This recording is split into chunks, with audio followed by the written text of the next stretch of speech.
Welcome back, AP Physics, to some electric field practice. So I know we did this in class, but I wanted to make this video for you so that you had all of the notes and you could come back to this if you needed the instruction. All right, so the first problem here, we have two charges, one with positive Q, one with negative Q, and we want to find the electric field along the x-axis. So they ask us to calculate the magnitude direction of that electric field, and we want to give it in terms of these, the charge Q, the distance A, and wherever on the x-axis it could be, plus any fundamental constants that would be important for us. So the first thing that we want to identify is that the electric field coming from the positive charge is going to come out like this. Whoops, did not want to grab you. There we go. It's going to come out like this. And the electric field due to the negative charge is going to come out like this. I did not draw that very well. Let's actually go back. There we go. So electric field goes back like this. Electric field goes forward like this. Cool. Make that a little bit sharper here, since I'm dealing with a smaller page. So we immediately notice that the horizontal components are going to cancel with each other, and it is the vertical components that are going to add up. So E of x, the electric field in the x direction, is going to be 0 newtons per coulomb. Cool. So we have that. So if we're going to find the magnitude, we only really have to consider the electric field and the y, which is really nice. So the first thing is that the electric field in the y direction, and also since it's symmetrical, we know that the two vertical components are going to be the exact same size. They're just going to be pointing downwards. So it's going to be kq over r squared, and I'm just going to write that down for now. I'll fill it in with the actual value in just a moment, plus kq over r squared. And since we're in the vertical direction, we want the sine of theta here. Okay, so working this out a little bit more, we can add them together so that we get 2kq over r squared. And we also know that sine of theta is opposite over adjacent, and the opposite is going to be of that triangle, the side lengths, is going to be the side A over the hypotenuse r. So it's going to be kq over r squared, and we're going to multiply by a over r. Working this out, 2kq a, and then it's going to be r cubed, but we can't represent it in terms of r. We have to represent it in terms of the components a and x. So we're going to fill this in with the Pythagorean theorem. So it's going to be a squared plus x squared, and then it's going to be to the third, but when we're doing Pythagorean theorem, right, r is going to be the square root, so it's going to be 3/2. And we are being pointed downwards, so the electric field is going to go down, and will be a negative value.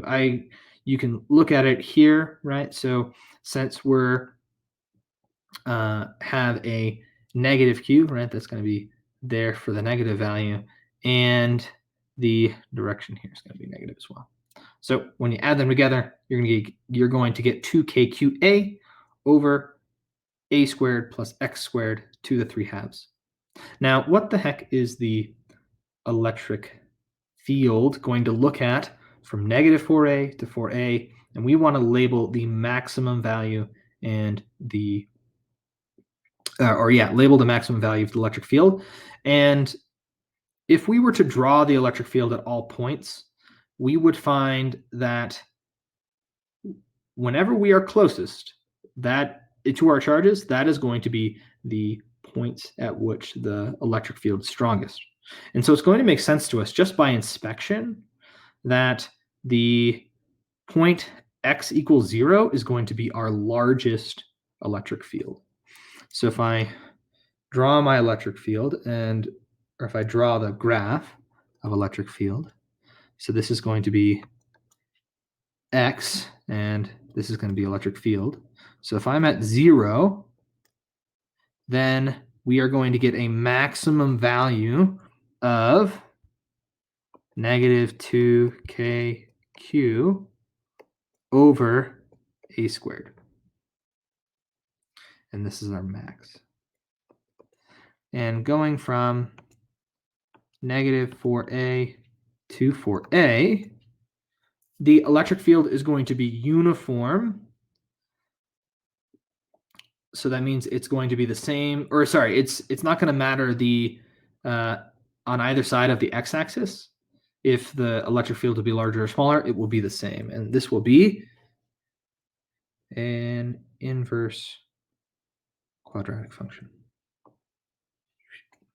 Not perfectly drawn, but it's going to look something like this. I could plug in my values if I wanted to. I think I did it in class. If we plug it in, we're going to get negative 2kq. And then 4a is going to become 16a squared plus another a squared is going to give us 17. So it's going to be 17 to the 3/2 a squared. And so notice, since we're dividing by a larger number here, that our value is going to get smaller. And so as x increases, no matter what, it's always going to become smaller. All right. Okay. Working on number 2 here, we have this sphere that is deflected 30 degrees from the vertical. We know its mass is, I'm going to write it on the left side here, is 0.002 kilograms. We know that its charge Q is 2 times 10 to the negative 9th coulombs. And we know that theta is equal to 30 degrees. So using these 3 values, we can figure out what the magnitude of the electric field is. As always, we're going to write down that definition for electric field. It's going to be the force electric divided by the charge, right? Electric field is defined by the force per charge. And let's draw our forces here. So we know there's going to be a force of tension going this way. We know there's going to be the electric force pushing it to the right, and there's going to be a force of gravity here. So looking at Newton's second law, since this is in static equilibrium, the tension force is going to have to cancel out the force electric and the force of gravity. So we can draw those components. And the theta here is going to be right there, right? So if I want to find out what my force of gravity is equal to, or my mg, that is going to equal the tension sine of theta. And then the 2 forces that are going to cancel out are going to be the force electric cancels with tension cosine of theta. So solving for tension up top, we get tension equals mg over sine of theta. If we plug this back in to our other equation, right, we'll plug this in over here, then the force electric is equal to mg tangent of theta. And we can then plug this back into here, so that all we have to do is one big calculation. So it's going to be mg tangent of theta divided by the charge Q. And the electric field should be pretty big. We should get 3.8. Whoops, actually I wrote down my charge wrong. I did it again.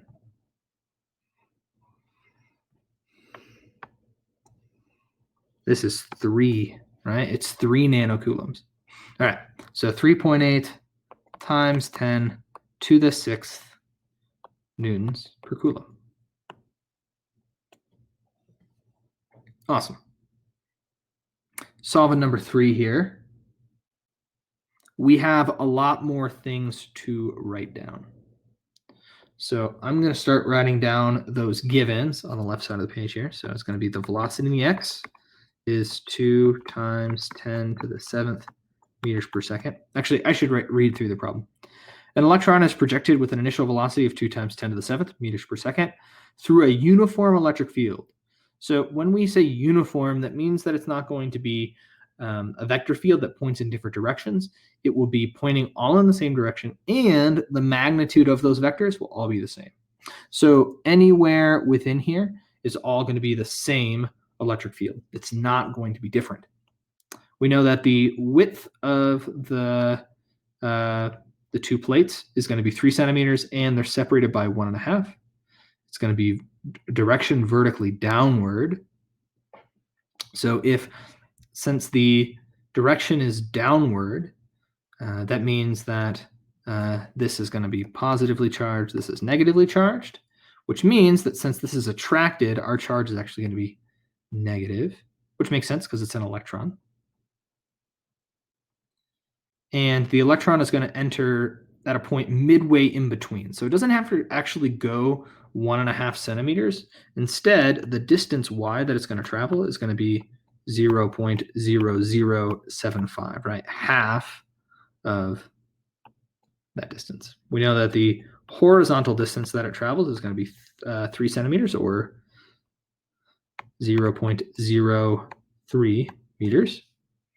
And then there's a couple of things that are unique to an electron that we need to write down. So the mass of the electron is going to be 9.1 times 10 to the negative 31 kg. And we need to know the elementary charge. We just write that down as an E, and that is 1.6 times 10 to the negative 19th coulombs. So there's a lot of givens here, but this is a problem that's not too difficult. It's mostly kinematics until we get to the end. So just like before, we want our equation, force electric divided by the charge. And in this case, since we're going to be dealing with kinematics and we know the mass, we can actually write this down as mass of the electron times its acceleration divided by q. Because we aren't going to be able to use the equation for force, the constant, the electric constant times the 2 charges divided by the distance, because this isn't dependent on distance between the charges, because the electric field is constant. And so the force is actually going to be constant as well, because the electric field is constant. So that's why we're going to be using Newton's second law of mass times acceleration to get the force. All right. So now that we have this set up, we can start using our kinematic equations. So since the electric field is completely vertical, I know that there's going to be no acceleration in the horizontal direction, which makes my calculation for the time pretty simple. So I hopefully remember that distance equals velocity times time. So time is going to be distance over velocity. Make sure that I'm using the right values. And so I get a time of 1.5 times 10 to the negative 9th seconds. If I want to solve for acceleration, I can use my distance in the y is equal to 1/2 acceleration times time squared. I can do this because the initial velocity in the vertical direction is 0 because it's moving completely horizontally. And since I'm setting my 0 for position at the beginning point of the electron, there's no initial position that I need to worry about.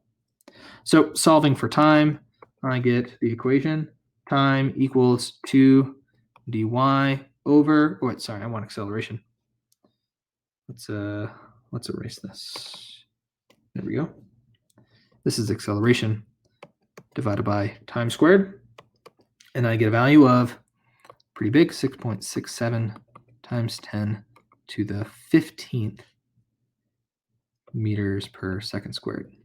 So now I have acceleration. I can multiply by the mass of the electron divided by the charge of the electron.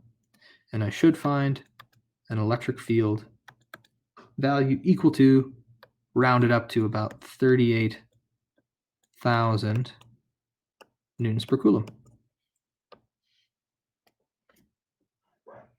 Take a moment to try that out yourself. Make sure that you're getting similar answers to me. I've rounded a couple times, so your answer might be slightly different. All right, for this next problem, it should be pretty similar to what we did for forces. So we still do need to do an integral, but the integral is going to be really simple because looking at this problem, we have this ring of charge and has a radius of r. Assume the electric field is 0 at infinity with an origin 0 at the x-axis at the center of the ring. What is the magnitude and direction of the electric field E at point P? So, right, we have our radius here. We have our point P out here. This is going to be the length of P I'm going to write down. Or actually, no, I wrote it down as X. Okay. And then we have this radius. Since it's a ring, that means that the distance to the point P does not vary. It will always be the same. And so this means that the force at point P will be constant no matter which part of the ring we are looking at, which is really nice for the integral. So first off, let's set it up. So if I want dE, if I want to know the electric field, that is going to be equal to the K value, right? The constant isn't going to change. And then a small change in charge divided by radius squared, which is going to be the radius of our ring, plus the distance to point P. Super nice. Something we should notice is that this is also symmetric. So that means that the electric field in the y is going to be 0, right? If I have some other side over here, right, these two vertical components are going to cancel out. And it's only going to be the x component that comes through. So just like before, we want to know that if we're going to be dE in the x direction, it's going to be the same thing, but it's going to be cosine of theta. Cosine of theta is going to be equal to opposite over radius. So that is the opposite is going to be the x over square root of r squared plus x squared. So plugging these things together, we're going to get kx dq over the quantity of r squared plus x squared to the 3/2. Now, remember that dq, even though it's going to vary, it doesn't vary with position. So if I'm going to do my integral to get e of x, I'm going to write this off to the right side. E of x is going to be the integral of dq. And all the rest of these are constants, right? R and x are going to be the same. They're not going to change. K x over r squared plus x squared to the 3/2. And the integral of dq is just going to be q. So e of x is equal to k x q over quantity of r squared plus x squared to the 3/2. And that is our answer. So this is really nice. Now, just to be careful, remember that if the electric field is going to be dependent upon a changing position, then we would have to represent dq in terms of x and r. Now, because the distance to position P is going to be constant, P can be anywhere, but the distance to P based on the ring of charge is going to be constant, right? So if I'm here versus over here versus over here, this distance here is always going to be the same. It's not going to change. And so we can just do the integral of dq is q, which is really nice. All right, now the next thing is to make a sketch of the function of distance along the x-axis showing significant features. I'm going to draw this off to the side here. And we should know that this is going to be symmetrical, but it's going to be inverted. So when, I'm going to erase a couple of things here. So right all along the x-axis, we're going to have an electric field that is pointing away, and it's going to vary based on distance.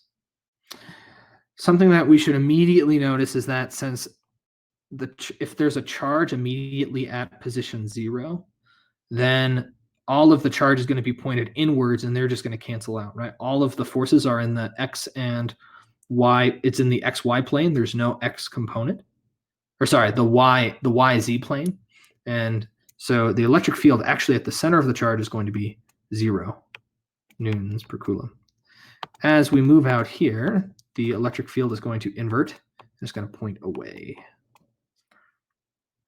So I'm going to draw my electric field here, or make my graph. And we know that at position 0, the electric field is going to also be 0. So the function is going to look something like this, and then taper off as time goes on, and it'll be inverted on the other side, going to 0. For now, we're going to skip the significant features, but the maximum and the minimum are both going to be equal to r squared minus 2x squared. So for x, to get this to go to 0, to get the slope to be 0, x is going to be equal to r squared. This is going to be equal to 0. It's going to be r squared over, or sorry, it's going to be r over the square root of 2. So that is what our maximum minimum would be, plus or minus, right? Okay, so that was a little gunkier on the graph side, but it seems to make sense by inspection, right? If we are somewhat close, then the electric field is going to be still mostly in the vertical direction. There's not going to be a lot of y component, and at some point we are going to hit a maximum where the x and y components are going to be nice and in line, and then as we then get farther, it's going to taper off. All right, here is another problem that's really similar to the first one that I worked on, but notice that the two charges are positive and they're at the same distance. So in this case, the electric fields are going to cancel out in the y direction again, right? These two things are going to cancel out. And then this negative charge is going to be making an electric field that points towards itself. So we're going to have two parts of the electric field that are going to be working against one another. So we would say that the two positive charges are making a electric field in the positive direction, in the positive x direction, and then the negative charge is going to be making one that is in the opposite. So the first thing that we can do is we can essentially just take the equation from the first one, but instead of it being a on the top, it's going to be x because we're using cosine of theta. So I should already know that the electric field is going to be completely in the horizontal direction, the x direction. And the positive charges are going to make an electric field of k2kq x over a squared plus x squared to the 3/2. Now the negative charge is going to be making a much, much simpler electric field since it is completely in the horizontal direction. We don't have to consider a. So it's just going to be minus kq over x squared. Now I could do some cross multiplication, but I think this is going to be the simplest that we're going to be able to get our electric field. All right, so let's make this graph for the electric field from negative 4a to 4a. So the first thing that we should recognize is that if we are right on the point of x equals 0, the electric field is going to be, well, for the two positive charges here, and if we look at that, then that is going to go to 0. But the negative charge is actually going to go to infinity. Notice that as we approach 0, we are going to get an infinitely negative charge. So it is going to asymptote on either side. And actually, I started drawing this line incorrectly here. So when we cross over the x-axis, the infinity is going to end up being positive because our x is also going to... No, actually, no, it's not, because x is squared. So it is still going to be negative, right? It is going to increase until we get a slight positive value. And then over time, the